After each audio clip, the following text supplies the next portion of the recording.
like the CBD? You feel like it's working? I do. We were talking about this. Yeah. I do. I sleep way better when I have happy tea before I go to bed. Really? Yeah. You drink it before bed? Yes. Well, because I had it earlier. Like I had it once like at 2. And then I was groggy all day. Really? I was so slow and lethargic. How and I was like, funny. okay, this is strong for me. I have heard some people say that like CBD makes them sort of like mellowed out. But for me, like that's a really good thing. You're like, thank you. I'm so like I get anxiety. I'm like so wound up all day long. I got to hit her with horse tranquilizers. So this, especially after like traffic. She comes home from traffic, and I just throw food in her mouth and try to like turn the lights down, and light a candle. I make a Mariah Carey music video. I'm like, it's gonna be okay. No, I really and am, then it's like, okay. Yeah. We're I very drink it similar, first by the thing way. In the morning, like I'm like, oh, chill me out. I don't even want to attempt to get through a day until I've had some. I'm gonna try that. Maybe if I have it in the morning. Maybe because I had it with like a big meal.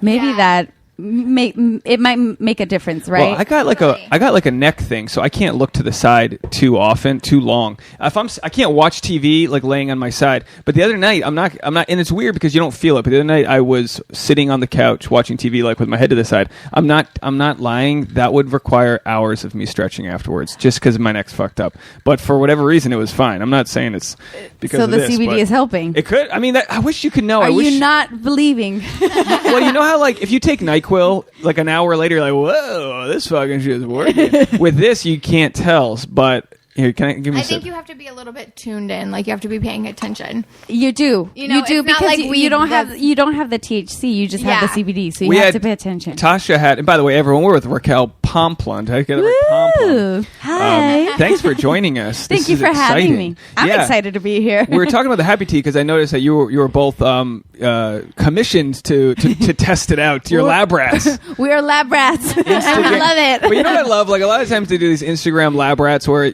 it's like this, and it's like some skinny chick with like like mass weight gainer like protein, and it's like, bitch, you're not using that. But the guys that are watching it are the dudes that are like, oh, I can get strong and look like and get her, and it's a whole thing. But this is like actually cool because it's like, hey baby, California, we're doing it. We're doing weed, CBD. It's definitely something that we can do because we do consume this, and it's anybody can consume it except for like people under 21 or other right? states. Well, 18 or 20, 21. I don't know because it's not so psychoactive. Maybe you have to be 18, but I do know that it's legal in all 50 states. CBD is. Yeah, CBD is. Yeah. And the only thing that I grew up super straight edge, Catholic, Rhode Island. So like marijuana is the devil. Well, everything was. I didn't swear. The devil. We couldn't say God damn. That was the worst swear. God damn. Wow. Yeah. Do not really say the Lord's name in vain, you piece of shit. That was it. Yeah, you couldn't. And I remember my stepdad. I remember him. That's a good idea. Yeah, a little bit of bubbles. Carbonating. Sorry, guys. So Tasha right now. Mixer over here. Tasha right now just made her happy tea with water and ice, and then she put LaCroix. Is it LaCroix? Yeah. LaCroix. Carbonated CBD. That is such a good idea. I'm going to use that. This is like one of those late night infomercials. But there's more. But there's more. Here, put some in my coffee. Don't get me wrong. I love happy tea. I actually do love it. I enjoyed it, and I'm consuming it a lot more than I should. But it is a little too sweet for me because I'm not a big... I'm the same way. Yeah. That's what I noticed the first day I tried it, and I told all of my followers the same thing. I'm not a big... Like, Dave loves those pre-workout drinks. Oh, like yeah. like the bright blue that, like, gives you a heart attack. And those things are very sweet. So it does give you a heart attack. I'm going to die from C4 energy. I'm gonna. What did your husband take? What's your work? That's exactly the same. You take C4, bro. Me and you will take C4 and go on a road trip, and we'll just talk. That's the weightlifter's cocaine. I've never done coke, but I imagine C4 is way more powerful. I do. My friend did a taste testing or whatever, and she gave me maybe 400 packets of it, and then also the pre-mixed bottles of it. Oh, and wow. And she was like, I'm not gonna use this shit. It makes my skin itch. And I'm like, I'll take it. And I have one of those, and I just get on the treadmill like an old lady, and I just go. You're like, I just go. Yeah, it's powerful. But like, yeah, if Tasha can't have a iced coffee and without. I don't like that sweet taste, so I've been doing mine either like half a packet for a full glass of water, or like cut it with something else. Like I'll do like a whole packet, but then just keep adding water. Yeah, that's what I did. I did the whole mix and then pour half of the water. Yeah. But it would be nice if they had a caffeine option. I guess that's just a different type of drink. You know what I mean? Why would you want like a calming thing and like a downer? Yeah. Because I'm an extrovert, baby. I don't just not contradict. I want to talk to you with energy. Oh, seriously. There's nothing like a road trip that drive through Starbucks when you're just ready to go and you just because like on the outside I can remain calm on the outside, but on the inside it's a circus. There's a lion tamer and there's a dude in the mini motorcycle doing flips in the sphere. It's in my head and that's how I am too. That's how I am but too. That's the ADHD or whatever. But why would you need caffeine? On the contrary, you only want CBD. You're probably right. You know, when I have to focus and like write for comedy, I get high because otherwise I can't focus. Like I think I can write, but then I'm thinking about bills. I'm thinking about what I have to do. That's the firework of it. Yeah. That's the hard part. Is you can think of the most random shit, but it's gone before you write it down. Yes. Yeah. It's so bad. So then I just get high, and then that way I can just focus. That's interesting. And you get sillier too. Yeah. As Tasha pops her pills, you probably heard. If you listen to the podcast, you probably heard us talk about Tasha's Lyme disease. But I haven't taken my pills yet this morning. This is what you got to do. She's so battling. What do you take for Lyme disease? Everything. I can give you a rundown of what's in this box. Just paraphrase. It's a bunch of fish oils. It's a bunch of, those are the prescriptions over there, the orange bottles. And then we moved them because they normally sit on the table. But over on the counter behind you are like 20 more like supplements and stuff. It's all about getting the body right. You know what I mean? That's awesome. Like you can do, keeping your immune system boosted as much as possible. You can do all the pharmaceutical stuff like she does, the probiotics, the antibiotics, all that stuff. But then it's like you need that body. You need the fish oils, all that little shit. Which I don't take any of it, but it probably wouldn't hurt if I kind of kept up with you a little bit. I don't know. I'm trying. I have a sip of your tea. You're gonna wait until you're 60, like most men, and then hope it works. Well, you know what's funny is my grays came in all at once. Not all at once, but like I don't know if you can see, but like I just got my haircut. I went from 0 to 15. You have no grays. No, but like it all happened right. So like I don't know. Like the light doesn't let me see your grays. Yeah. Okay. So but yeah, short hair, and it's only on my right side, and I didn't notice. You don't have them on your left side? Nope. What? And I'm thinking like, is it the way I'm driving? The sun's hitting. Like, but I'm also like, it's hitting your not sunny side. I know, but so maybe the sun prevents the grays. I don't know why it's on the right side only, but that's the side, when I sleep, that's the side that's away from Tasha, so that doesn't make. I would think that I'd get grays on the side next to Tasha. I thought just by proximity my grays would approach, like just be, I don't know. Well, but I'm 33. I made it a long time. I made it. I had an uncle who was full gray at 18, so I guess I passed that. I had an uncle who was full gray at 16. So it is genetics. It's full genetics. So tell us about you. Are you a first generation American here? I know your family's from Mexico, no, right? Actually, technically, yes. Okay. My father is half American, half Mexican. My grandfather is full American. He served the Navy. He was actually in Pearl Harbor. Wow. And I just found out that he was on one of the ships when they got attacked. What ship was it? It was a really weird name. It wasn't his ship. But he was in that ship because they would rotate, and then they attacked. So so he was like on the base though. He was in one of the ships that were attacked in Pearl Harbor. I just found this out because my husband joined the Navy recently. So congrats! Thank you for your service. Boy, Navy. Well, yeah, that's what I'm talking about. C4. You just start. Fuck you, just rowboat the thing. He's a little robot. No, but anyways, my uncle was telling him about my grandfather because my grandfather and his brother served the Navy. They were both in Pearl Harbor, and he told me about this ship, and I was like, I didn't know I knew he was at Pearl Harbor. I didn't know he was in one of the ships when it happened. So it's pretty scary. Which ship was it? It was Aylwin.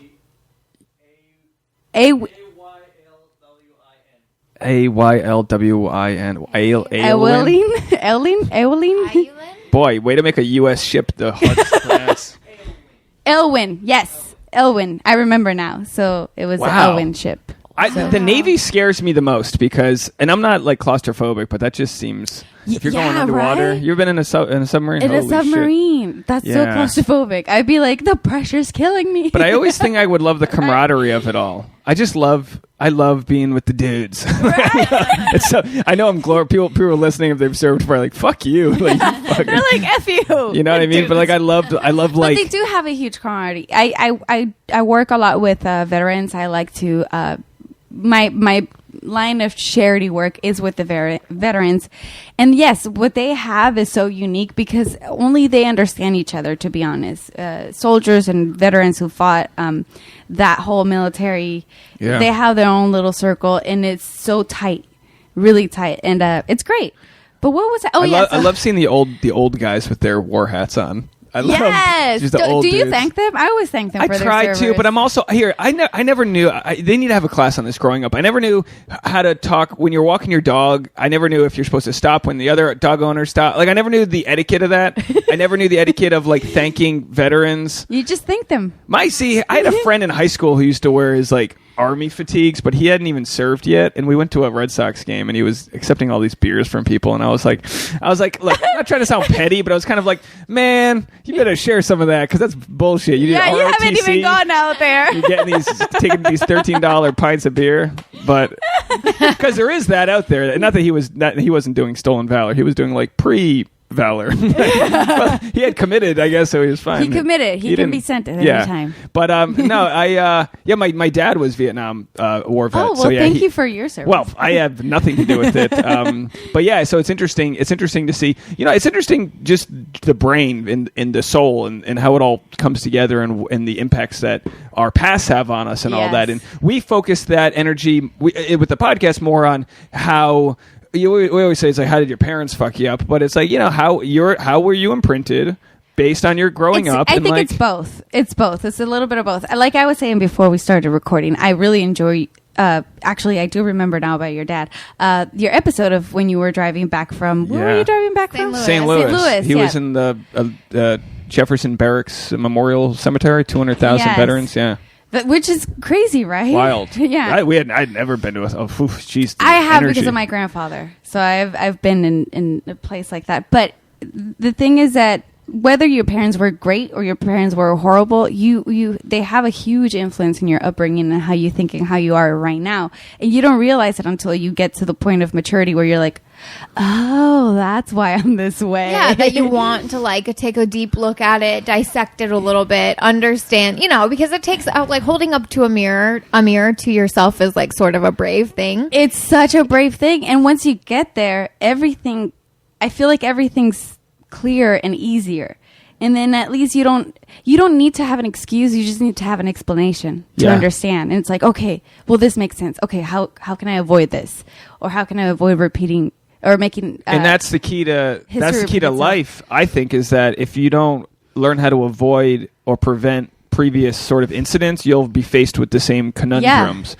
And that so it's true. like, hey, so if you don't learn from your parents, you'll have to date. I mean, and everyone's got to date the asshole, the psycho, the bitch, whatever it is. Like we all have to date somebody who's kind of in this zone of toxicity, and it's like, and they're figuring their shit out too. So you kind of just like have to deal with that ugliness to get to that emotional state where like, and I'm not saying we're there by any means. I mean, like we have, you know what I mean? Like we still have that reptilian response where if you get too close to me and I'm not in the right mindset to like deal with it, I'm gonna clap back real fast. And I have to realize that like I can be a dick sometimes, and it's just like my own inner 7-year-old just trying to protect myself. Yeah, that's what it is. And I have to remember, like specifically with Tasha, I have to remember, you're not trying to hurt me. You're not trying to, you're just trying to fit me into your world and this and that. And the relationships go so much farther when you give the other one the benefit of the doubt. You know what I mean? It's hard. You're already like 10 steps ahead by understanding that, to be honest. But there's a lot. Because there's so many people who can't even see it.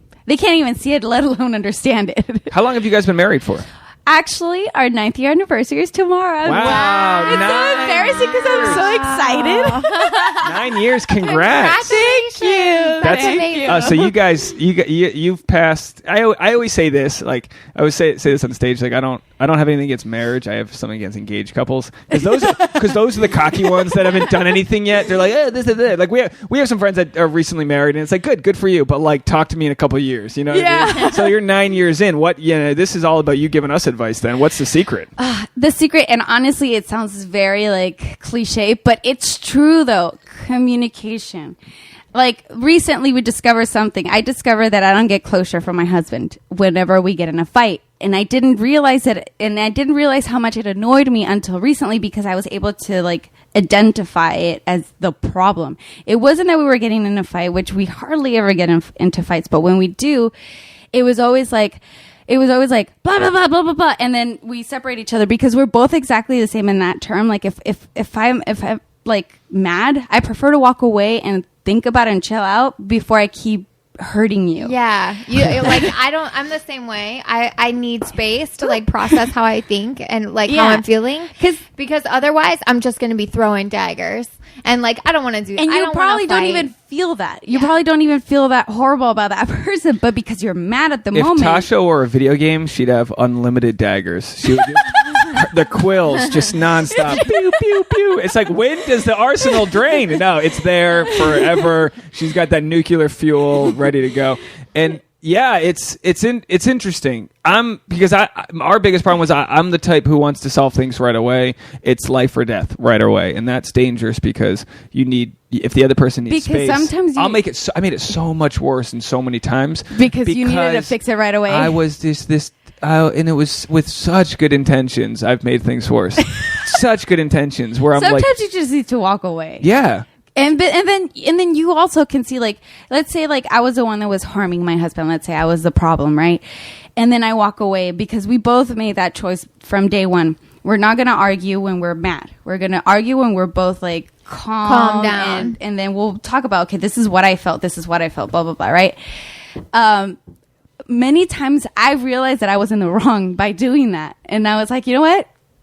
I take that back. I'm sorry. I know why I was wrong. This is what happened. However, I discovered that whenever he's wrong, he would just come back and start talking to me like normal. So I would never get closure. Yeah, so, instead of getting an apology, like some sort of acknowledgement. Which what I would always do. And this is recent. This happened like maybe like 4 months ago. I'm like, you know what, honey? I just realized that this really annoys me. You never give me closure. You never, ever give me closure. He's like, but I communicated that to What a beautiful him. thing for him to hear that from you. Because it's up to the person who doesn't get it to explain what they're not getting. Yeah, because we're just not, especially guys. We don't know, and you're not as complicated as we are. We are like freaking. We're like math combined with like we're like geniuses. We're like Albert Einstein. We're math, physics, chemistry, biology all in one. and just when we figure it out, you change the language. Yeah, now you're doing math in German. It's like the song "I'm a Bitch," right? They're like, just when you figure out the season's already changing, like yeah, nope. And that's part of it. That we're cats chasing that laser beam. There's the crux is that there's no answer. The answer is communicating how you feel, not like there's no cheat code to it, you know? Yeah. Like I'll continually trying. Like, I'll come in hot. So if I would have like the best advice and from what I've learned in my marriage is communicate and also you communicate with yourself, because the moment it's clear to you, then you can make it clear to your partner. And that's what helped us, because now he understands, like, let's say like 2 days ago, what did we argue about? And he's like, honey, I have to give you closure. This is what happened. And I'm like, thank you. You're listening. I appreciate that. Thank you. What an act of service to give someone what they need. I mean, yeah, like if I found out Tasha needed X, Y, and Z, but it didn't fulfill me, like if something else, like my resolution is happiness. So I'll do whatever she needs for that to be happy. If Tasha said, look, if you just do the dishes, I'll feel better. All right, bitch. There's no dirty dishes. I'll go make them dirty, and I'll do them. I got your happiness. Yeah, like it doesn't. That's for me. The easy part is doing the work. The hard part is not knowing what to do. Exactly, and that's really the not mishap, but like the biggest problem in any relationship. Even hearing it from my girlfriends, whenever they're talking about their problem with their spouse or their boyfriend or girlfriend, whatever the case may be, it's always because there's a lack of communication. Even with yourself, like you don't even know what you want. Yeah. Well, what do you want? Yeah. Yeah. Yeah. It's always that, like, communicate with yourself and communicate with your spouse and you'll be happy. It's like you tell more your best friend than you tell your spouse. Your spouse is supposed to be your best friend. And I've had breakthroughs too where we've had guests on, like Robert Candell was one where I was like, I had to like come to the admitting to myself that I'm just afraid to tell Tasha things. And you shouldn't. It's almost easier to make if someone is to understand you and listen to you 100% without judging, it's her. Yeah. You know what's crazy too is this is what's crazy because I love it. I love it when Tasha goes out with her girlfriends. I think it's great for any woman to be out to have that core group that makes you feel good. You can talk about shit. You can't. Same with men. Yeah. And I just naturally get it through stand up and just I go to the places and whoever's there. It's a sandbox. I go. It's there with Tasha. So the other night I was coming home and I was like, I'm going to be home early. And you're like, oh, I'm going out to dinner with Jade and Andrew and all whatever.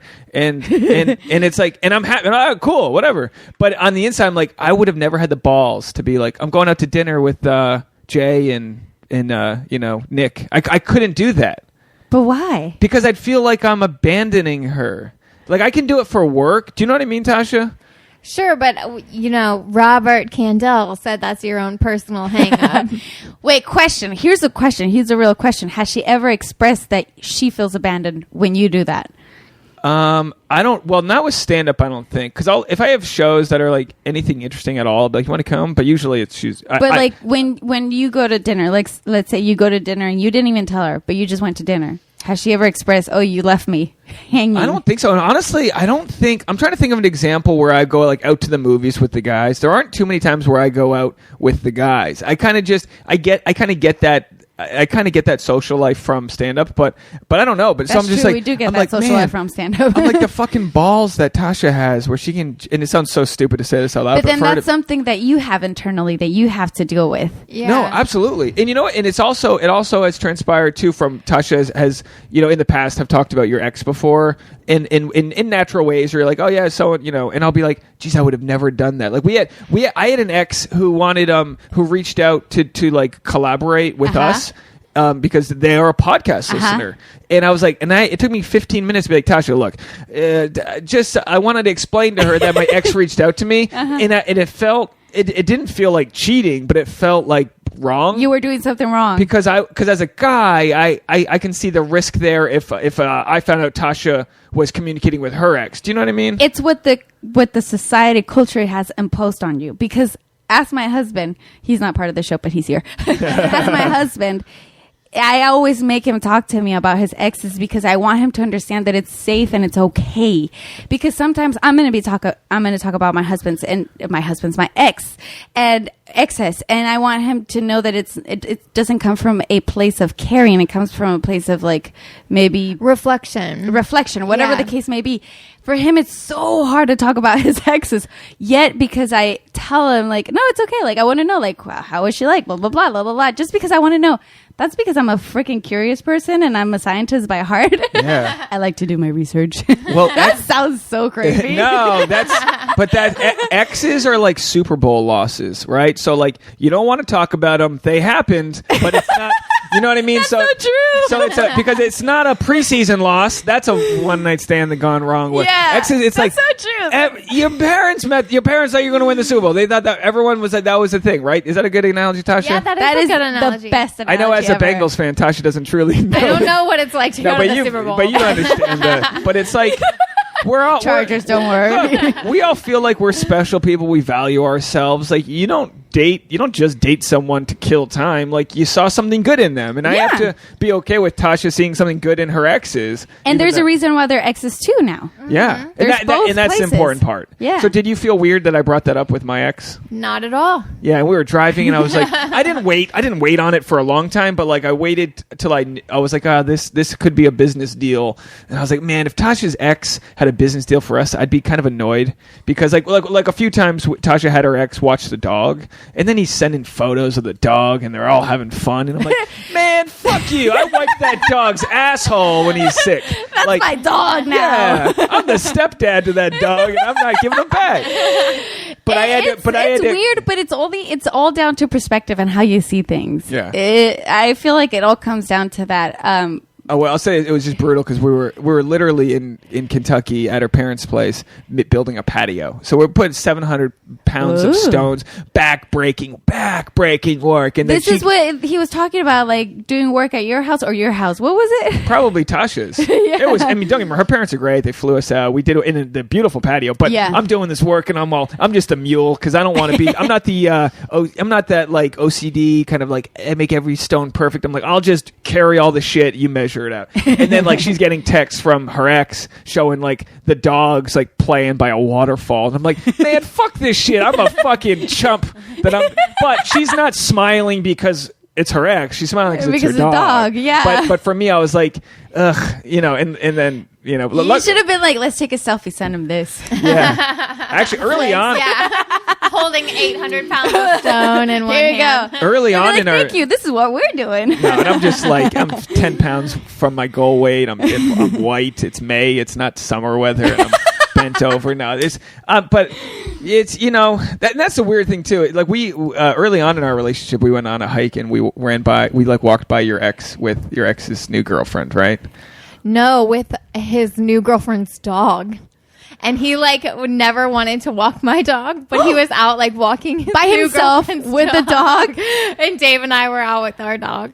Yeah, but what was the thing? I think you felt insecure because you had your shirt off or something. I actually felt fine, but I knew afterwards. We said hi to him, we handshake, whatever. There was no time to prep for it, so it just happened, which is the best. And then we walked away, and I was kind of like, do you feel weird? She's like, yeah. And then we kind of talked about it. But it was nice to just acknowledge, you didn't plan to see him. I didn't it's plan, a little bit of a grimy feeling, but hey, that's life. What are you gonna do? I didn't plan for my ex to approach us with something that's and if it's beneficial for us, then it's my own ego and your own ego but if you did say I'd rather not get into business with your ex, I'd say fine, fair, yeah, okay, yeah, that's more important to me. There's some exes you can be friends with, and then there's some exes you can't. Yeah, it all comes down to how you feel and everything. Yeah, my own personal preference is just to leave those doors closed. Yeah, I don't want to see their pictures on Instagram. I don't want to be friends with them online. I don't want to see them out. I just don't want to open up that door every time. Yeah, true. But it's still a town where you might run into them, and it's you just don't know. And it's fine. We're friendly, of course. I'll always care about these people, but I would just rather not have them in my face. That's how I feel too. And most of my exes, I don't talk to. I don't even have that many exes, guys. I'm 31. I've been married for 9 years. I don't have that many exes. But by the way, you're not allowed to share your age on this podcast. Tasha's like, this bitch is saying her age. What the fuck? Setting the standard. It's very public. I can't hide it. I'm sorry. No, once you get into your 30s, I think there's a pride attached to your age. Yeah, you're like, I made it. I look good. We were snowboarding yesterday. And we went up the freaking mountain in snow with those big boots from snowboarding. That's a workout, guys. Yeah. We got to the top. We walked up to the top, to the middle of the top, actually to midway to the top. So it was midway, because there wasn't a lift to midway, but we wanted to start midway because I couldn't remember how to snowboard. So I was like, can we start midway? That way, if so you hiked get up a there? little bit of training. There's a little elevator, and then hiked a little bit, maybe I don't know, 10 yards. It wasn't that much. Okay. It was a little bit. Just enough to teach yourself to get something. Your heart rate up. And then the first thing that came out of my mouth was, well, hello 30s, because I couldn't breathe. Look, you got to challenge Feeling yourself. so old and just out of shape. If I was 22, this would have been an easy piece of cake. Listen, you could have hiked that shit if you had some C4. That's all I'm saying. You get some of that C4, you'll be surfing up that mountain. I was like, hello 30s, I don't care. But it was great. I remember how to snowboard, and then we went up the little thing. I'm so scared of, because I fell twice before landing from the little seat, the one that carries you. What's it called? The thing? Ski lift? The lift, yeah. From the lift, when they drop you, you have to oh yeah, that's the hardest slide part. down. You fall off right away. 2 years ago, I fell twice, and I had one concussion out of that. Oh my god! Although everybody claims that I didn't, because I didn't lose consciousness, but but I had the worst headache forever. That counts. So it is a concussion. And my dad said, yeah, you probably do have a concussion, but it's not a big one. Just take some aspirin. You'll be fine, right? So I'm scared now. I'm super, super scared of the freaking landing of the lift. Like, I can snowboard, I can fall snowboarding, but I can't. I'm so scared of the freaking lift. No, the lift actually is the scariest part. It's it really so scary. is. Because they don't, like, even if they shut it down because you, like they can tell you're, like, really going to take a minute to get up and they, like, turn it off. Like, it takes a minute for that to happen. And you've got people, like, falling over you. So you're, like, on the ground and they're, like, zipping to the right and to the left of you. And they're annoyed. Of course they're annoyed by the fact that you fell over. Yes. And I fell each time. Time. How's your hubby with snowboarding? Oh, he's great. Yeah, he's good. Whatever. How did you guys meet? What's that story? Oh, it's a very strange story.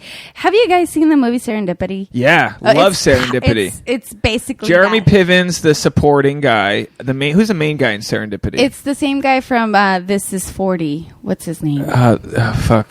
Who was also on Friends? No, he wasn't on Friends. I'm confusing him. Josh, you know Serendipity? The guy like writes it, or the girl writes her name on like a $5 bill or something, and like if the bill writes comes her number. Back, yeah. And then they both go for the same glove. They both get one glove at Christmas for a gift. But oh, really? You haven't seen this? No, this is just pipeline Dave Neal rom-com. This is great. Yes, you have to. Okay, guys, you have a date tonight. You're gonna watch Serendipity. Yeah. Okay. It's an amazing comedy, but basically, it was that my now sister-in-law and I were friends through our ex-boyfriends. Wow. So my ex-boyfriend and her ex-boyfriend were friends, and we met each other through them. You're like, fuck these assholes.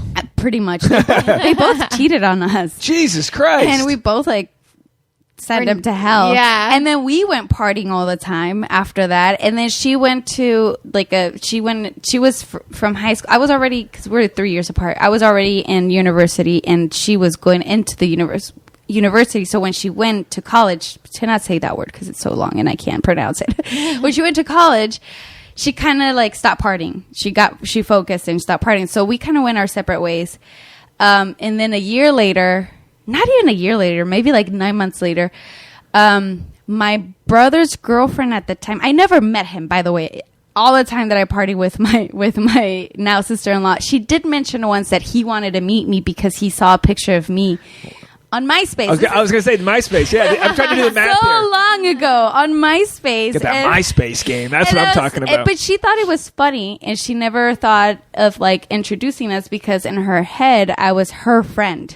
Yeah. And she's very jealous of her and protective of her friends with him. I don't know why. Now I know why. No, just kidding. But she always forgot that I was older than her too, because we were hanging out with them being that age, because my boyfriend at that time flunked like three grades. So he was in school with her. Jeez. So, I know. I'm like, you're so dumb. And I was already in college. And you're like, what am I attracting? What am I attracting? I changed that, guys. Anyway, so she mentioned that once. I didn't think any of it. I was like, oh, cool, whatever. We went partying, whatever, blah, blah, blah. 9 months later, my brother's girlfriend at the time said, there's a guy in my classroom that wants to meet you. They were in college together. And he said that you know his sister. And I was like, wait, what? And I was like, but she gave me because there was two Alejandros in her class. There was Alejandro Ramirez and then Alejandro Rodriguez. So she confused them, and she said it was Rodriguez. I'm like, I don't know any girls. My mouth doesn't do those sounds, by the way. Alejandro Rodriguez. It sounds like I got a stroke if I read Rodriguez. I was like, I don't know any girls with that last name. I don't. So I always stuck with Rodriguez. I was like, I don't know. So I don't know who you're talking about. And that was it, right? So then one day we're at the gym, and he shows up because it was the one gym in the whole city. C4 didn't exist yet. It didn't. I bet you he's using ripped. Are you doing ripped fuel? What was the? What was what the? Were you doing back then? What? Just drinking beer? It was just beer. There you go. That's beer it. at 7 a.m. Yeah, a little carbo load. That's fine. Oh my God. He showed up, and I don't wear makeup to the gym. I don't. No, I think makeup at the gym is disgusting. It's the worst thing it makes ever. Me so grossed out. Right? I'm like, I'm gonna break out. You guys aren't trying hard enough. I sweat a lot. I was like, no, there's no way. So I'm like pink from doing cardio, no makeup. I didn't even like curl my eyelashes. They were like straight down. So I curl these puppies. And then, which probably makes a big difference for the guys. I'm sure they really give a shit. It makes a big difference for us women. Okay. Your eyelashes are closed. You're pink. This sounds fine. And then this man shows up to say hi to his friend, which was my brother's girlfriend, right? But I was hiding. So she was literally like doing like sit-ups or stretching, I think, in the hallway. I was behind a wall that was here, and he saw her from the hallway, so he only could see her, and I was behind a wall that was blocking me. So he shows up and says hi to her, and then looks at me, totally recognizes me, by the way, freaking stalker over here, and then introduces himself and says, hey, my name is Alejandro Ramirez. And I'm like, and it all made sense. I'm like, I know who your sister is. And I was like, hey, you're so cute. Why the heck wouldn't you want to introduce us? This is your serendipitous moment. This is the moment. Like destiny tried to keep us apart, but not really. But we were connected in so many ways, but not really. And then from there, it was just history. But that's a beautiful story. Thank you for sharing that. Thank you. That goes to show, though, like, I think there's such power to like sort of having, you know, friends in common, or like, you know, like you weren't set up by other people, but like there was a sort of validation. Like if you didn't know, if there's no connection, you probably just would have been like, that's a cute guy. But there wouldn't have been that spark that was kind of like, oh. Yeah, I would not have known that he had interest on me either. Yeah. I think like 2 or 3 months before that, my brother's girlfriend at the time, because she's an ex-girlfriend. Let's name her Betty. Betty had told me that that he wanted to meet me, and she described him. She's like, he's tall, blue eyes, he's white, and I'm like, he's not my type. Because my type is literally like a Boricua, like a guy from Puerto Rico. Alejandro Ramirez, And I was like, no, that's not my type. And she took that so serious that she stopped. She just stopped. She's like, okay, well, then I guess I won't introduce you. It's like, fuck, that's so funny. Yeah, you literally, you were pushing serendipity out of the way. Yes. Looking for Mr. Right, but he was right around the corner. Destiny was like, this is yours. You're going to get him, whether you wanted him or not. That's what it's all about. I mean, Tasha and I met a couple years before we started dating, and just, you know, the things weren't right. But then when it was right, we knew each other, and it was like, you know, you just never know. You were meant to be. Well, single people need to they need to, you know, you need to keep your eyes and ears open, and not necessarily be looking for what's there. But when it smacks you upside the face in the stretching room, be ready. So always curl your eyelashes is the point of the story. Oh my God, I was so like, I get so red when I work out. I get so blotchy and red. It's so bad, and I was so mortified. I'm like, I wasn't wearing makeup. What the hell? Blah blah blah. And then like I was like I thought he was super cute, even though the way she described him, he was not my type. He's still, like, I told him, you're not my type, but I'm in love with you. I think you're gorgeous. But in truth, you're not my type. Like, I'm not attracted to, like, I don't know if there's something about the blue eyes that there's so much stigma. Like in Mexico, like they're praised. Blue eyes are praised. That's a social thing. Yeah, I'm against it because I'm always a rebel. But in the end, you're. But blue eyes are beautiful. Well, no, you're totally shitting on my culture. It's fine. I think in the end, you're attracted to similarities that you see in yourself. And it's not always eye color or whatever, but like a lot of times people are attracted to something that's, I mean, like, you know, I don't know. We're not all similar, my girlfriends, like in Mexico, all my Mexican girlfriends are attracted to the blue eye.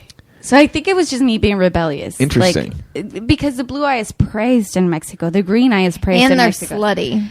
And they're slutty. Blue eyes are slutty? I feel like guys, you know, if you're thinking like, okay, Mexican guys, blue eyes, green eyes, they can get whoever they want. Yeah, they are slutty. But isn't there a social sort of hierarchy in Mexico between there is. Those like that kind of like the Spanish import versus like the Mayan? I could be so wrong with this, but you're not. When I studied abroad in France, I had friends from Mexico, and I was like, oh, you know, I had this connotation of Mexico, but these were probably some of the wealthiest people I knew, but they were part of that, you know, went to go visit them, gated community, like they were part of that Mexico. Tall Spanish tall Mexico. Blue eye, yeah, and they're very elitist. Fortunately, his family is not like that. They're very like super cool. Like they don't think that way. Like the nicest people that I've ever met. Every country that's been colonized, which is every country, has their own unique issue with this hierarchy. Ours, of course, is racial with a black, like we've got that thing, black, white, and then obviously with what's going on politically, we've got this wall, this crazy wall thing. I mean, like, how does someone with like family, is your family from like Tijuana area? Yes, well, my mom is from Guadalajara, Jalisco, so she's more Mexican than anything. And then my dad, like I said, he's half and half. So my grandmother, she was actually like native, not Mayan. I don't know what her Aztecan, like whatever her thing was. Yeah, that sounds so disrespectful. But whatever, it's hard to unpack it. Yeah, her tribe was, but it was more from the northern. Northern wasn't Mayan; it was something else. But she's like straight from there. So she was. I get the brown from her because my brothers are white. It's hilarious. But you're that mixture that's what the world's becoming. You know what I mean? They've done that. Yeah. You know what I mean? Which is better. I mean, fuck. Look at me. If I smile, I get wrinkles. You can't even go out in the sun without 50 SPF. Yeah, looking like a lobster. My moles have heartbeats. They get like, what is that? Those are my brothers. It was hilarious because we would go to the beach, and I was a happy camper afterwards, and my brothers were crying. They were crispy. My mom was trying to put anything and everything on them so they would feel better, and I was like.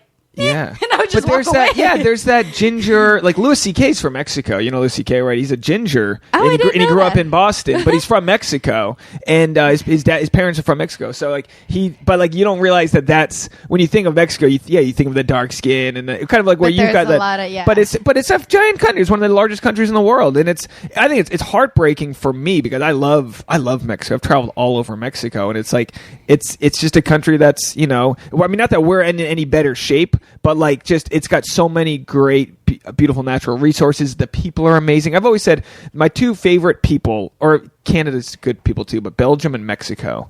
Of all the people I've met, I don't think I've met people from Belgium. They're just they've got no reason to be anything but nice. Wait till you go to Costa Rica. Yeah, Costa Rica is the bomb. So nice, right? Yeah, they're really nice people. Nice. Yeah. Oh, you'll love it. But all of Central America. We went to Colombia. The Colombians were very nice. Yeah. Very humble people. To Colombia. Oh, they were great. But all the Colombian friends that I have are amazing. Yeah, they're all. Yeah. I mean, in they Colombia, like to party. They're all nice. But they're so nice. Yeah. They're just like really warm-hearted people. Yeah. So do you still have family in Mexico? Yes. So my parents still live in Tijuana. I was born in San Diego because my dad is a U.S. citizen. So all my mom's OBGYNs were in the U.S. Because of my dad. So she got, back then it was so much easier. But even today, because she was married to a U.S. citizen, she would get the green card like automatically. Mm-hmm. Back then it was so easy. It was, oh, you're married to a U.S. citizen. Here's your green card. It was literally like that. My mom wasn't even interested. She's like, wait, what's this? She got a green card. So my dad's like, my grandfather was like, no, you're not going to have your children in Mexico. They're going to be American. There's no way, blah, blah, blah. My grandfather in a way was actually very racist. And he was scared that one of us would be brown, but after my brothers were white, he was fine with me being brown. It's hilarious. But was that more because he was afraid you'd be judged, or probably because he himself was brought up racist? Yeah. So it's a very interesting story. He wasn't racist by the time he died, but he was brought up racist. Like, well, I think even if you're not like one of those people that actively has like hateful feelings towards someone different from you, you are aware that there are people out there who have hateful feelings towards people who are different. And I think his household was very racist, though. So he, even if he didn't want to feel that, but just by living through it, he felt that, Sure. Yeah. And it's important to just acknowledge all the racial differences. If you really think you're blind to it, or like I don't see color, it's like, well, then you're probably just see it. Because my brothers would get red and I was fine in the sun.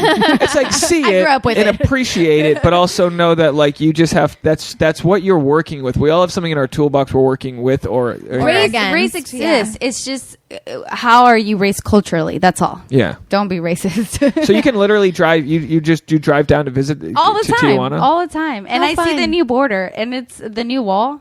It's so lame. Yeah, why? Because when he said he was going to build the wall, I pictured like the Chinese Great Wall, like super like two walls, like super thick, like It's just like a piece of metal. I think. Look, that you can cut through with a chainsaw. Well, they just found cut right through it the other day. Well, the steel. Yeah, they just found it. Yeah. They found a tunnel that was made very easily. Someone made a tunnel and people were just walking right through. It's the biggest. I mean, the whole thing's a crock of shit. Everybody knows that like border crossings have been declining steadily, like down 40%. Trump's got a state. He's doing a state of not a state of the. He's doing a speech today. 2/3 of all illegal immigrants are actually like visa overstays. Like they fly in and they get a visa. It's a bunch of us. It's a bunch of Australian bros fucking our women. That's what it is. There's a bunch of surfers named Tony that are like, yeah, but like, I can't do an accent, but it's hilarious. And it's just propaganda, and he knows he has to get the thing made, or he's not going to be reelected. It's pretty safe to say that like if he doesn't get this thing made, that's the only reason why our government is shut down right now. To be honest, and luckily as someone needs to come through for the Republicans. It's tough because it's just such a miscarriage. Like there's so much fear stoked from like just there's the Mexican culture is so beautiful. Like we went down to Rosarito for a wedding. Rosarito for a wedding, and that's just right south of Tijuana, I believe. Right? Yeah. Mm-hmm. It's fucking great. We're eating what's the dessert? What's the dessert? We're on the highway. Steak and lobster is the best in Rosarito. You it's get like the best. A steak and lobster dinner for $12. He misses it. He can't cross yet because he's still in active duty.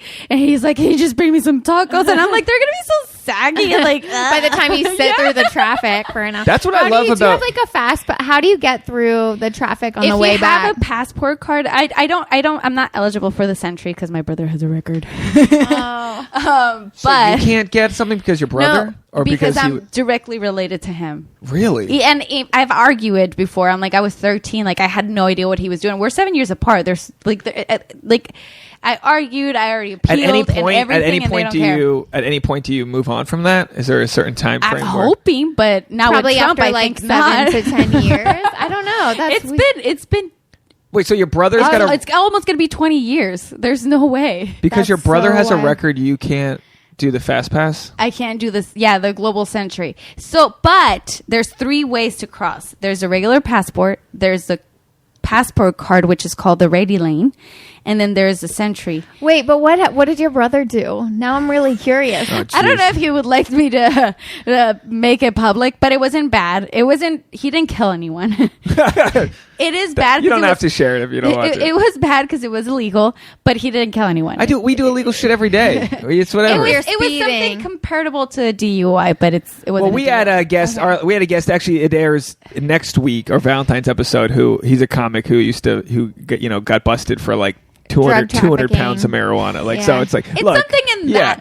But it's crazy because now we're drinking our happy tea. You know what I mean? Right? He still gets deemed for the whole drug trade. The whole drug trade's banana land. It's banana land. But anyway, I get effed by that. So you're stuck in traffic. Do you call your brother when you're stuck in traffic? Every time I'm like, thank you. And I have IBS, guys. Like, I get nervous just to be, like, back in the day. So back in the day, I used to cross the border every day. I crossed the border every day for 10 years. This is a long time. Wow. This is how I developed because I lived in TJ, but my parents wanted me to go to school in the U.S. so I could get the English. Yeah. This is what 99% of the U.S. doesn't understand. Because now that we're in SoCal, we can see it. But yeah, people, you can like literally as a US cross citizen, the country you can to live go to in school. Mexico. It's a lot faster to walk across than drive across. But of course, my parents like the best for their children, and they put us on a school that was 40 minutes away from the border, not the one right across. Mija, you going to school in the States, Mija? And I was like, why can't I just go to the one that's right across the border? Because that doesn't have the best GPA. So they put good for your parents. Yeah. Well, yes and no, because that put my mom crossing the border for twice a day to take me and to pick me up. That's like 8 hours in the car each time. Wow. For 6 years. And it was, so the first year was before 9/11. The next 5 years was after 9/11. It was brutal. Jeez. The border weight changed so much after 9/11, which is reasonable. It's reasonable. I would have done the same if it was my country. Fuck that, Which is bananas because they fucking flew a plane out of Boston. But I get it. It's just like... They just have to protect themselves anyway. So, but my mom had to do that for such a long time. We were doing border waits of like 3 to 4 hours. Boy, your mom's mother of the year. I'm going to have my mom listen to this just to make her feel guilty. Because I remember calling my mom up being like, Mom, I'm done with basketball. She's like, I got to come get you. But yeah, you know what? Raquel's mom drove across countries. You don't need a passport. Her a better education. You don't need a passport to get me. She lives like 5 minutes from the school. She's got a full bladder. She's got a crust. Nobody gave my mom credit for the longest time, and this past Christmas I made it a point to, because I've been practicing being grateful and all this. And what's your mom's first name? Lourdes. Lourdes. Actually, it's Maria. Maria. Maria They're all Lourdes, Maria yeah. Lourdes. Maria Lourdes. All her sisters are Marias, and then they have. They're all Marias. It was a thing in Mexico. You would name them Maria, and then a name, and then their name was their name, not the Maria. But that's just a Catholic thing. Yeah, it is so And then Catholic, all the guys were Jose something, because it's like Jose and Maria are the parents of Jesus. Well, muchas gracias, Maria. Muchas gracias. But no, seriously, I made it a point to give my mom that credit, and I was like, because I'm trying to be more grateful, and I've always been grateful, but I want to be more grateful. And I was like, damn, my mom did all this. Like, nobody has given her credit for this or like applaud her. So I was at the Christmas dinner. I was like, you know what, guys, nobody has given my mom credit for this. And I just put it out there, and they're like, holy shit, that's so true, Mom.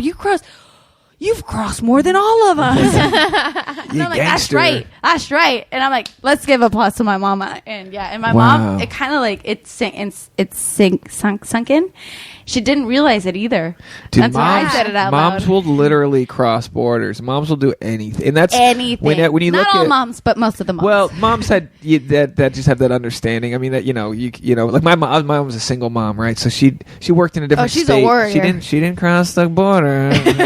But yeah, she did sales. She was just in her car, all day long. Just it's the same. And thing. we were just kind of like, we'd survive with a babysitter, but like she didn't have shit. She didn't take shit from the government. And then now she's kind of like the mud. Like she remarried, and they're very successful now. And but there's that look back of like that grind. And but it's like, good for her, moms. Yeah, right, and moms. and so when we complain about the traffic, or we always, I mean, it's natural. You complain about whatever. It's our human. Yeah, but state. Yeah, but then we look at those things and we go, "Fuck!" Raquel's mom drove.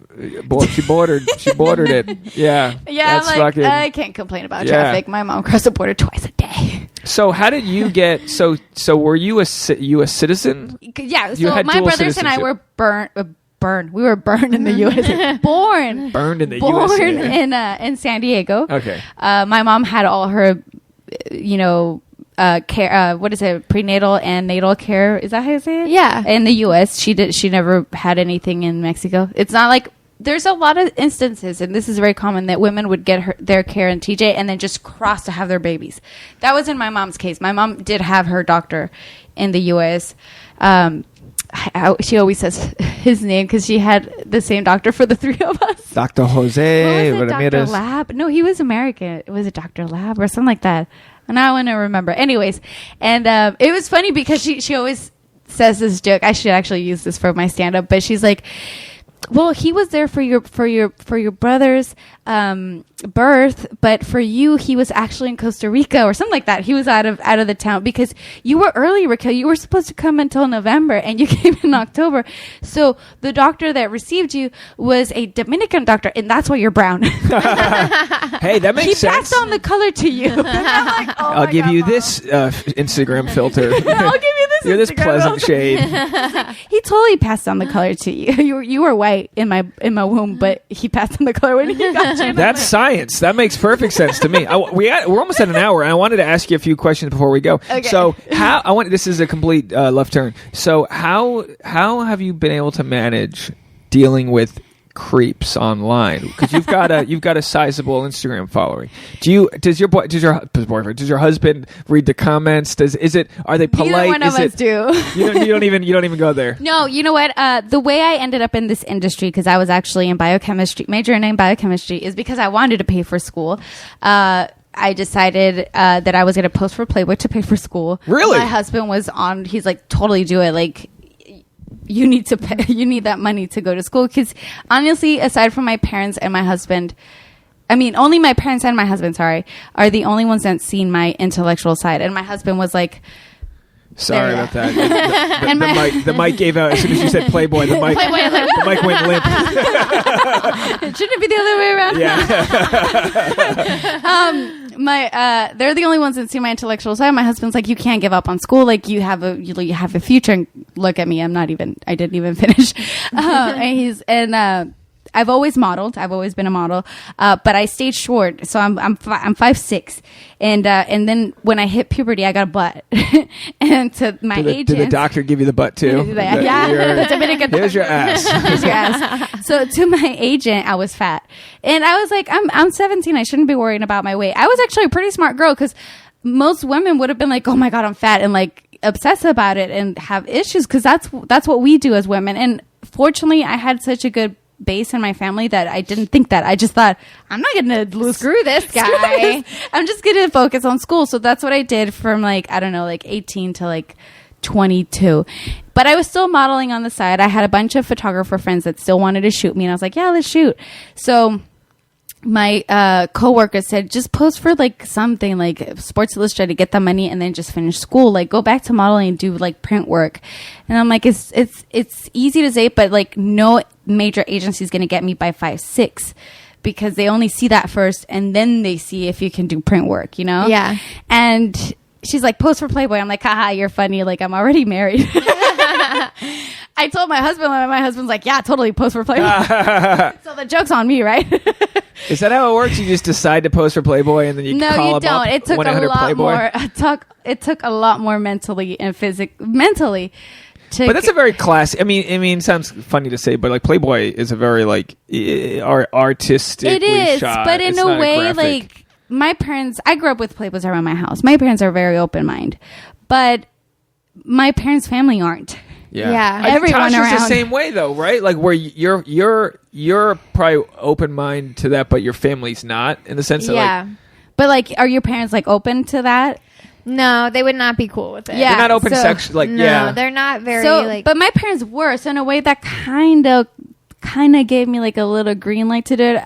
I had never had an issue with nudity. Like I come from a family where there's no shame. and that's all it is, a shame, because It's it's all like shame. I've got tits that are that these tits could be very female sized tits, yet I can go out and show them on Instagram and you can't. That's very. Yeah. I totally understand how fun. Wow, but the guys are gonna go nuts. It's a weird place for It's it. a But weird yeah, we're like, we're trying to. I don't think you go through that in Europe though, right? No. No, that's Yeah. the thing. It really is a cultural It's a thing, cultural or like thing. a family thing. You're either raised with this sort of like cover up, or you're not. And I don't Or think you're the not. guys are any less obsessed with tits. You just learn to live with it in a way that's not like that, like cartoon. Oh, God. It's like you think that, but you go, hey, how's it going? What's the weather like today? And then like you walk around the corner and go, woof, boy, that was a tough one. And it's like, and that's fine. That's like, we're supposed to appreciate You know a woman's what? beauty. I feel the same way with guys' tits. I'm sorry, but it comes down to the level of how sexual you are. It's just that some women have a higher sexual, what is it, like drive or whatever. Yeah. Some women don't give a shit, and I'm pretty sure that some men don't give a shit about tits and care more about butt, or the other way around. Yeah. It's all about perspective. It all comes out to an individual perspective. Appreciate the individual's beauty, Yeah. but anyway. So like, yeah, if you're living with shame, it's like, I'm going to do this in the secret or have a stage name. It's like, what the fuck? It's too bad. It's too bad that we feel that way. But It like, I don't shouldn't be that blame. way. I mean, because my parents are Puritan Catholic. Like, I get it, but like, we're just chasing. We're so far behind a lot of that European model of just like, we're fuck it. so behind. Yeah, it's your tits. So behind. And you think we're behind here? Go to Mexico. Oh yeah, and that's a what it is. Catholic. It's a Catholic Yeah. thing. I'm New England Catholic. So- Mexicans are all Catholic. It's Yeah. it's a like religion thing. turtlenecks and repression. That's all it And is. it's like Adam and Eve were naked and they're eating. I'm just saying. It all comes down to how guilty you are. But they had those giant leaves, those fucking But repressed leaves. how they portray them. We don't know if it's true. Maybe they were just completely naked. Yeah, they were fucking. Fuck yeah. So But anyways, it all comes down to what was the question? well, we were talking about Playboy and just dealing with. the creeps. So when I became a Playmate, I mean, trying to put it in a nutshell. So what year is this? Give me a timeline. I here.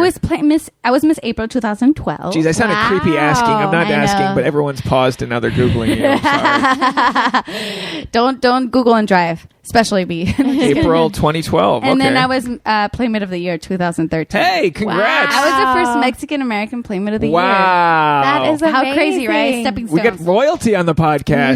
This is great. I'm just another human being could be affected from an earthquake, just as you. Are you big in Mexico then? No, Does it I'm not big translate? anywhere.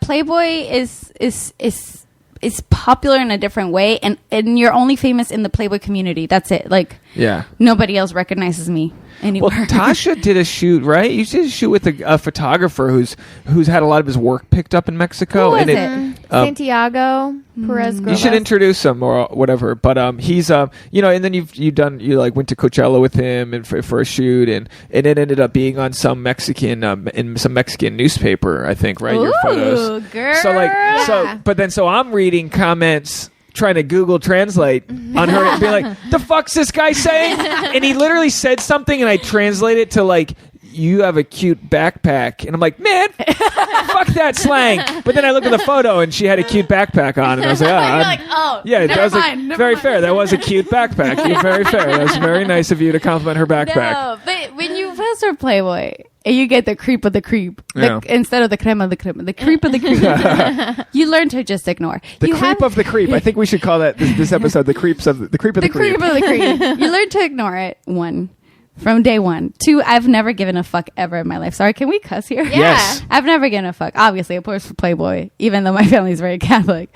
2, none of those people pay for my bills. Yeah. And the people who do not wish me anything like that. Yeah. And 3, you have to look at the IQ from who it's coming from. That's so important, because all these issues I'm dealing with, I'm fighting against with the internet. The people that are against the Gillette ad, the people that are against taking a knee, all these issues are people we wouldn't have given a voice to in the past. No. It is such a small percentage of people that I think if we all gave, and again, don't get me wrong, there's instances where I'll be proven wrong, where there's like hateful speech from people with the following. But if you just expect the best out of people and don't listen to those people online, because for whatever reason the algorithm is set up for some bad apples to say shit, and then it creates this firestorm of negativity that's way bigger than the initial comment, and we just have to like ignore them. So I think that's good for you to ignore them. There's nothing worse than combating it. It just doesn't, no one feels good after. You just have to see, are you going to get to their level? Yeah. It's an IQ thing. They think that way because they probably don't think a lot. Yeah. They don't think more than what they want to think. And also, what was the thing that I was going to say? I totally blanked out. I do that all the time. It's but it's you're dealing. A lot of times when I'm dealing with like an internet troll or somebody who's got a different point of view, I think of them as somebody I would sit at the dinner table with, but in reality, they wouldn't be invited over the house. Wouldn't. That's what I was going to say. You got to think who it's coming from, because half of these people got a voice because of social media. Otherwise, they wouldn't have. No editorial would have given them a voice, because what are your credits? Yeah. What have you done? And my biggest thing, tad bit conspiracy driven, is that I think I think these PR campaigns benefit very greatly from stoking the fire of the negative responses. It's billions of dollars worth of PR they're getting for free. The whole monetary system of how the media is making their money is all a dumpster fire, and it's all, and the only people cashing in on the divide is the media and whoever, and the blogs and all these social media. So it's just like there's gonna have to come a time where we just decide, like, look, like that's not how the majority think. The majority, I think we're fighting towards a good place with feminism, with equality and all that. And then but who sells the most media? The guy building the wall. Well, who sells more? What sells more? Drama and sex. Yeah. We have to look at that. Yeah. So share the podcast. Like friendliness, So I opt for sex. Listen, I don't like drama. Let's just think about sex all the time. So if you want to support the podcast, share it with your friends. And thank you. First of all, we got to get out of here. Actually, not drama. Yeah, come back anytime. We should all go out, and if you ever have any shows, let us know. How can people find your info? Oh, share it's so easy. It's my initial R and then my last name, which is not easy. POM as in Mary, PLUN as in Nancy, all across the board. R Pomplun. What does Pomplun stand for? Like, what is that? It's in German, and it's the German family. So I was a Nazi. That's so weird. But it means a person from Pamplona. So I guess the very first person that created our family in Germany was a Spanish Yeah, there you go. It all circles back. It all circles back to Spain. Raquel from Pamplona. And so that's all. That's your Instagram and all that. Yep, our Pomplun. And then Tasha's at Tasha Courtney. Everyone go easy. send Tasha some love. Tasha and I have to do a happy tea photo. Take a happy tea photo. We have to do it. And honestly, and I don't know about you guys, I'm not paid to say this, but it's pretty tasty. It's pretty tasty. It's amazing. And if it's too sweet for you, just add water. But it's amazing. Add some LaCroix to it. It'll be great. LaCroix is the best thing. Look, if you need to go hiking up a mountain, throw some C4 on top. Put a little C4 up top. We'll be fine. Thanks so much for doing the podcast. Thank Open you invite. for Come back having me. anytime. Yes. Everybody, this is the Sex Actually podcast. Thank you. Bye. Bye.